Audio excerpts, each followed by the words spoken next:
नहीं तो CBSE का एग्जाम दे सकता है। आपके बच्चों के लिए लड़ रहे हैं, तो प्लीज मेरी रिक्वेस्ट है किसी को भी रोकिए प्लीज। हम कुछ गलत नहीं करें, शांति से बस बैठे रहे, प्लीज किसी को रोकिए मत सर, रिक्वेस्ट है हाथ जोड़। तो क्या देश के युवाओं, छात्रों और कॉकरोच जनता पार्टी से जुड़े हुए युवाओं के प्रदर्शन के कारण केंद्र की सरकार अब इस तौर पर डर गई है कि अब वो प्रदर्शनकारियों पर अटैक करवा रही है?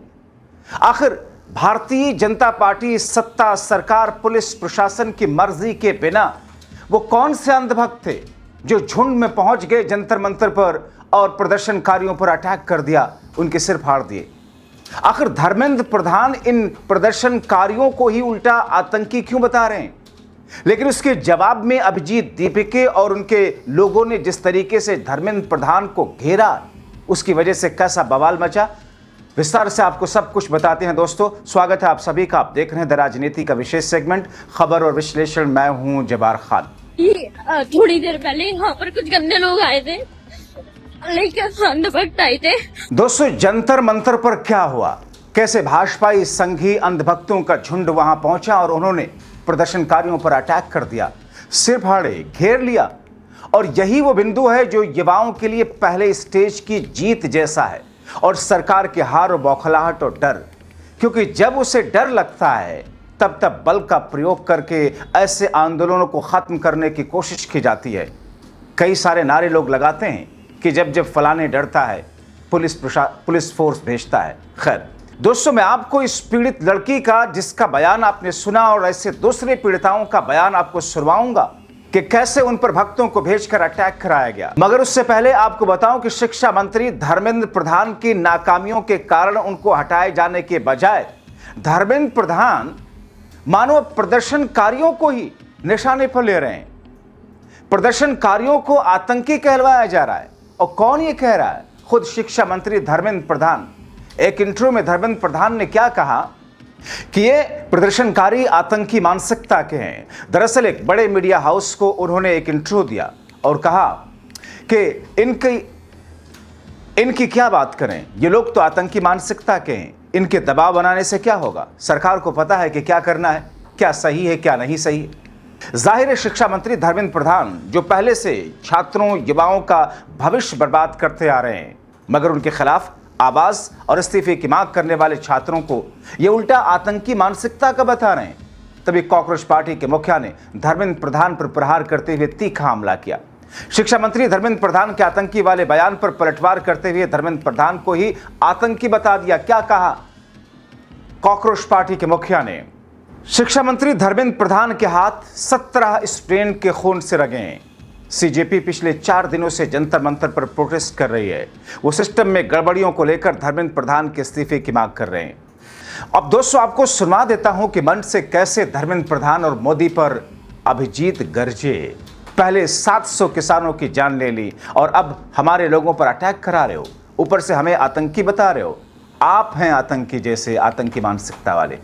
आज धर्मेंद्र प्रधान ने कमेंट किया है, सोचिए क्या बोला होगा उन्होंने इस प्रोटेस्ट पर, जहां पर हम जस्टिस मांग रहे हैं उन बच्चों के लिए जिनको सुसाइड करनी पड़ रही थी। धर्मेंद्र प्रधान जो इस देश के एजुकेशन मिनिस्टर है, उनका यह कहना है कि कॉकरोच जनता पार्टी एक टेररिस्ट ग्रुप है। उन्होंने आज ये कमेंट किया है कि कॉकरोच जनता पार्टी टेररिस्ट की बी टीम है। ये हमारे देश का एजुकेशन मिनिस्टर है जो इस देश के यूथ को टेररिस्ट कह रहा है।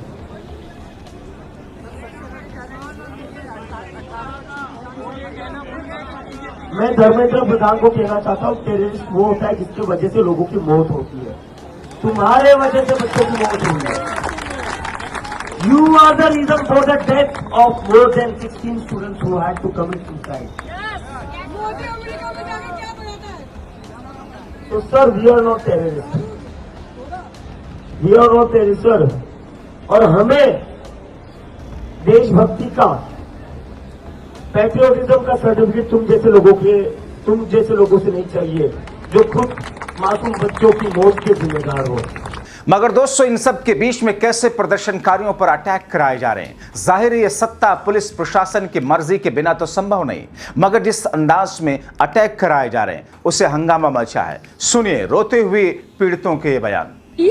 थोड़ी देर पहले यहाँ पर कुछ गंदे लोग आए थे, लेकिन अंधभक्त आए थे और पूरी टीम बनाकर आए थे। उन्होंने पापा पे हमला किया और उनको बहुत ज्यादा चोट लग गई है। आपने भी रिक्वेस्ट है, प्लीज यहाँ पर आ जाओ, ताकि ये जो एक दो लोग है ना, आ जाओ ना। इनको सिर्फ नाम का पकड़ रखा है, लेकिन उन्होंने हमला पापा पे बहुत सारे लोगों ने मिलकर किया था और उनका 3 जगह सर फटा हुआ है। आ जाओ। तो प्लीज आई रिक्वेस्ट यू कि यहाँ पर आ जाओ और बस। इससे पहले हमने आपको बताया था कि कैसे तिक्रम कराकर सरकार ने प्रदर्शन रोकने की कोशिश की थी। दोस्तों, चारों तरफ से घिरी सरकार के इशारे पर जंतर मंतर से प्रदर्शनकारियों को हटाने के लिए पुलिस अलग अलग तरह के तिक्रम लगा रही है। वो चाहती है कि जंतर मंतर से हटाकर दूर कहीं दिल्ली के बॉर्डर पर इनको कर दें, जैसे किसानों को दिल्ली के बॉर्डर के बाहर ही रखा गया था, अंदर घुसने नहीं दिया गया था, तो किसान वहां बॉर्डर पर बैठ गए थे। दिल्ली पुलिस का सोचना है कि अगर दूर कर देंगे इनको जंतर मंतर से तो फिर दिल्ली में प्रदर्शन चलेगा। इस बात से कोई खारिज नहीं कर सकता, इनकार नहीं कर सकता, मगर वो ऐसी जगह होंगे जहां पर लोग नहीं पहुंच पाएंगे और ये मैसेज जाएगा कि सरकार ने हटाया थोड़ी है दिल्ली से। क्योंकि जंतर मंतर पर युवा, छात्र, लोग आसानी से पहुंच जाते हैं, बॉर्डर तक पहुंचने में दिक्कत होगी और फिर 10, 20, 50 का प्रदर्शन वहां होगा तो होता रहे। मगर दोस्तों, इन तमाम चीजों के बीच में जिस तरीके से अटैक इन प्रदर्शनकारियों पर कराया जा रहा है, भक्तों का झुंड जिस तरीके से घुस करके अटैक कर रहा है, बल का प्रयोग हो रहा है, यह इस बात का संकेत है कि सरकार डरी तो हुई है, मगर अब युवाओं को डराने की कोशिश की जा रही है, मगर यह मामला सरकार के लिए उल्टा पड़ रहा है। अब दोस्तों, आपने देखा कि किस तरीके से दिल्ली पुलिस ने कॉकरोच पार्टी और वहां पहुंच रहे युवाओं से आधार कार्ड मांगना शुरू कर दिया था। मैंने आपको बताया था, जिस पर अभिजीत दीपिके ने आक्रोशित होकर कहा था। पहले तो अभिजीत ने पुलिस से हाथ जोड़कर कहा कि युवाओं को आने से रोका ना जाए, उनको आने दिया जाए, यह हम युवाओं के भविष्य का सवाल है। नहीं तो CBSE का एग्जाम आपके बच्चों को नहीं लड़ रहे, तो प्लीज मेरे रिक्वेस्ट है, किसी को भी रोकिए प्लीज। हम कुछ गलत नहीं करें, शांति से बस बैठे रहे, प्लीज किसी को रोकिए मत, रिक्वेस्ट से हाथ जोड़ते। मगर पुलिस के तो ऊपर से आदेश होते हैं, मतलब समझते हैं आप। जाहिर है ऊपर से आदेश का मतलब, क्योंकि दिल्ली की पुलिस गृह मंत्रालय के अधीन आती है। अभिजीत दीपिके ने दिल्ली पुलिस कमिश्नर को चेतावनी देते हुए कहा था, आप हमसे जंतर मंतर पर प्रदर्शन करने के लिए आधार कार्ड मांग रहे हैं। क्यों भाई, आपने जंतर मंतर को इंडिया पाकिस्तान का बॉर्डर बना दिया, क्या यहाँ आने के लिए वीजा की जरूरत होगी? बात नहीं है। कल जो लोग पानी दे रहे थे, कल जो लोग खाना ला रहे थे, उनके भी आधार कार्ड और पैन कार्ड मांग रहे हो आप लोग, क्या? नहीं, मुझे बताइए, जंतर मंतर पर आने के लिए अब मैं वीजा इशू करना पड़ेगा क्या हमें? इसके बाद अगर कोई भी पुलिस वाला आधार कार्ड मांगता है प्रोटेस्ट साइट पर आने के लिए, प्लीज मुझे बताइए। जंतर मंतर पर आधार कार्ड की जरूरत नहीं है आने के लिए।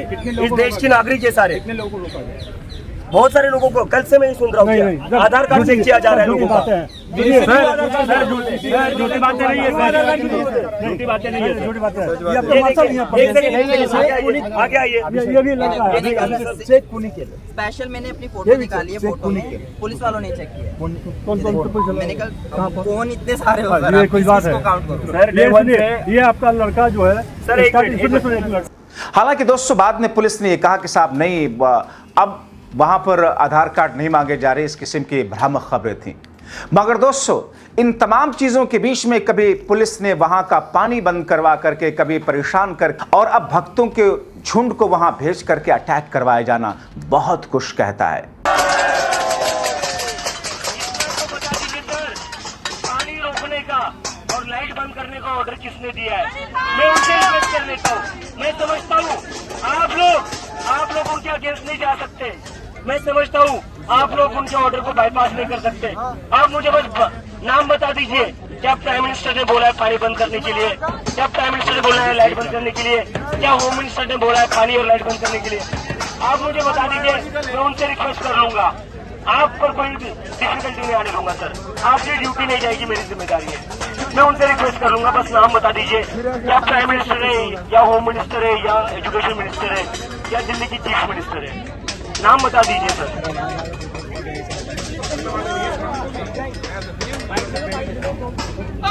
अब इन तमाम चीजों के बीच में दोस्तों, किसान जो प्रदर्शन कर रहे थे, 700 जिंदगियां खत्म हुई, छात्रों में से 17 जिंदगियां खत्म हुई, और धर्मेंद्र प्रधान उन्हें आतंकी मानसिकता का बता रहे हैं।